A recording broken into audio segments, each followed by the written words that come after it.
The South China Sea is a critical artery for global commerce, a vast expanse of water that connects the economies of Asia, the Middle East, Africa, and Europe.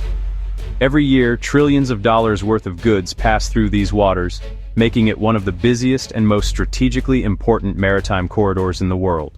But beneath the surface, the South China Sea is also a region where national ambitions and historical grievances collide, fueling tensions that have simmered for decades and occasionally erupted into open confrontation. Its sea lanes are vital for the prosperity of nations across the Indo-Pacific and beyond, providing not just a route for trade, but also access to rich fishing grounds and potentially vast reserves of oil and natural gas. The stability of this region is a global concern, as any disruption could send shockwaves through international markets and threaten the livelihoods of millions. At the heart of recent disputes is Scarborough Shoal, known as Bajo de Masinloc to the Philippines and Huangyuan Island to China, a small but strategically significant reef that has become a flashpoint for regional rivalry. Since 2012, China has maintained de facto control over the shoal, transforming what was once a shared fishing ground into a contested frontier. Filipino fishermen now face constant patrols and the threat of confrontation, while Chinese vessels assert their presence with increasing frequency. The dispute is about more than territory. It's a clash over the rules that govern the global commons, challenging the very principles of international maritime law and the rights of smaller nations to stand up to more powerful neighbors. The Philippines, backed by a landmark 2016 International Tribunal ruling that invalidated many of China's sweeping claims, stands firm in defending its rights and sovereignty. Meanwhile, China rejects the decision outright and enforces its claims with a growing show of maritime might, deploying Coast Guard and naval vessels to assert control over disputed waters. This standoff is a microcosm of a larger struggle, a smaller nation upholding international law and the rules-based order, versus a regional superpower asserting historical rights and seeking to reshape the balance of power in Asia. The actions of a single Coast Guard or fisherman here could trigger global consequences, drawing in allies and rivals alike, and potentially escalating into a crisis with far-reaching implications. The South China Sea is now a crucible shaping the future of the Indo-Pacific, a region where the stakes are high, the risks are real, and the outcome will influence the course of global affairs for years to come. September 2025 saw Beijing escalate its warnings, directly targeting Manila with sharp rebukes. Chinese officials condemned joint Philippine-US-Japan maritime exercises, framing them as hostile encirclement. The PLA Southern Theater Command declared Manila's alliances destabilizing, vowing constant military readiness. China's rhetoric aimed to isolate the Philippines, deter further patrols, and warn the US and Japan against deeper involvement. These statements also reinforced Beijing's domestic narrative of defending sacred territory. The campaign was calculated: pressure Manila, intimidate its allies, and assert dominance, without firing a shot. The message was clear: China would not tolerate challenges to its authority in the South China Sea. Tensions at Scarborough Shoal erupted in mid-September 2025, fueled by joint military drills and a planned Philippine resupply mission. The convoy, meant to support Filipino fishermen, was a direct assertion of sovereignty. China responded forcefully, viewing the mission as a provocation and mobilizing its Coast Guard to block access. The standoff moved from diplomatic notes to a physical contest at sea. This confrontation highlights the broader dynamic: a smaller nation defending international law against a superpower's strategic ambitions. Filipino fishermen's livelihoods hang in the balance, humanizing the geopolitical struggle. Scarborough Shoal is now a flashpoint where law, sovereignty, and survival collide.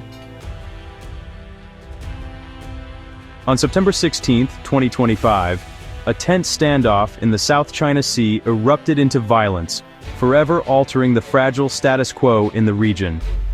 As a Philippine convoy approached the contested Scarborough Shoal, Chinese Coast Guard ships aggressively intercepted them, blocking their path and unleashing powerful high-pressure water cannons in a dramatic show of force.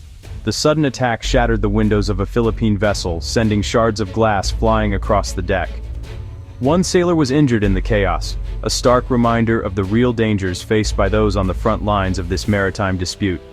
In the aftermath, Chinese officials quickly defended their actions, insisting that their Coast Guard was simply enforcing Chinese law in what they claimed were their own territorial waters. They framed the incident as routine law enforcement, downplaying the violence. However, this narrative ignored the 2016 arbitral tribunal ruling, which invalidated China's sweeping claims, and the undeniable fact that the clash took place well within the Philippines' internationally recognized exclusive economic zone. For Manila, the incident was a blatant act of Chinese coercion and a clear violation of international law. Philippine officials swiftly condemned the attack, calling it an assault on their sovereignty and a threat to regional stability. The September 16th incident galvanized Philippine leaders and citizens alike. Officials rallied international support, reaching out to allies and partners to highlight the growing risks in the South China Sea. Images of the battered ship and wounded crew quickly spread across global news outlets, capturing the world's attention and putting a human face on the escalating conflict. The confrontation marked a dangerous new chapter in the dispute, raising tensions to unprecedented levels and putting all parties on high alert. With the world's eyes now fixed on Scarborough Shoal, the stakes had never been higher, and the next moves of both nations would be watched with intense scrutiny.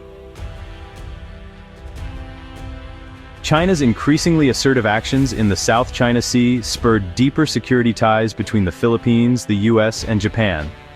As tensions escalated, these nations recognized the urgent need to strengthen their alliance and present a united front in the face of growing challenges to regional stability.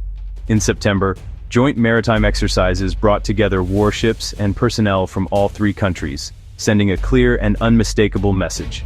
The alliance was committed to upholding freedom of navigation and would firmly resist any attempts at unilateral control over these vital waters. For the United States, these developments were more than symbolic. They represented a crucial test of its Indo-Pacific strategy and the credibility of its mutual defense treaty with Manila, as Washington sought to reassure allies and deter further provocations. Japan's involvement reflected not only its alliance with the US, but also its own deep concerns over the security of vital sea lanes and the implications of unchecked Chinese expansion for its national interests. The trilateral partnership moved decisively beyond diplomatic rhetoric, evolving into a credible and visible deterrent to further Chinese aggression, and demonstrating a new level of military coordination and strategic planning. Unsurprisingly, Beijing condemned the alliance, portraying it as unwarranted foreign interference and a direct threat to the peace and stability of the region, while warning of potential consequences.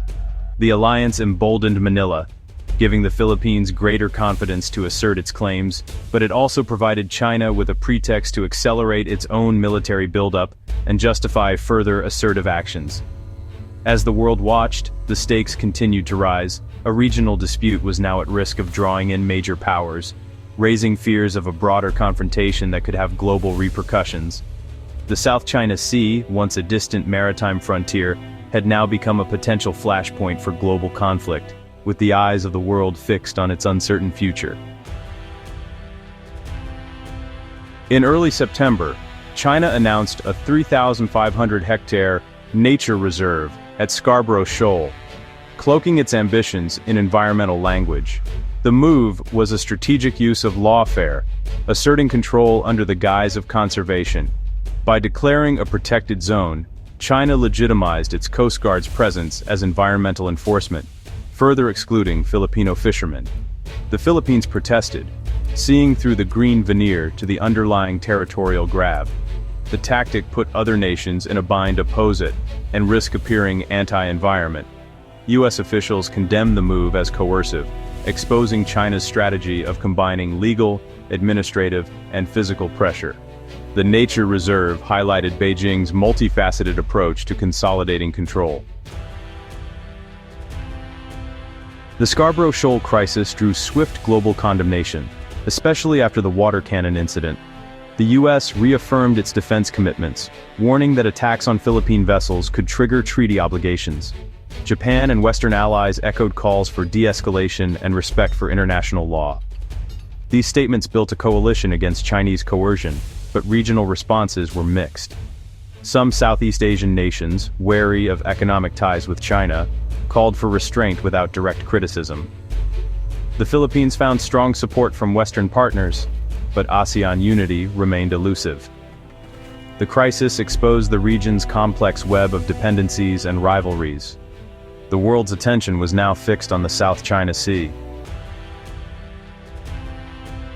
The South China Sea is a global economic lifeline, carrying over a third of maritime trade, worth more than $3 trillion annually. Any disruption, accidental or deliberate, would send shockwaves through global supply chains, raising costs and threatening economic stability. For export-driven economies like Japan, South Korea, and Taiwan, secure passage is essential. The sea is also rich in oil, gas, and fish, resources vital to millions. China's exclusion of Filipino fishermen is not just about sovereignty, it's economic warfare impacting livelihoods and food security. A single miscalculation could shut down this vital waterway, as past incidents have shown. The stakes are not abstract. They're about the flow of goods that powers the world. The fragile peace in the South China Sea holds global prosperity hostage. As of October 2025, the South China Sea remains tense and unpredictable. China shows no sign of backing down, using intimidation and administrative tactics to solidify control. The Philippines, emboldened by US and Japanese support, is determined to assert its rights. Each supply run or patrol risks another dangerous encounter. The trilateral partnership's credibility is on the line, as is the US security guarantee. ASEAN's response will shape the diplomatic landscape, but unity is uncertain. The region faces a stark choice: rules-based order or dominance by a single power. Without de-escalation, the risk of conflict in these contested waters remains dangerously high.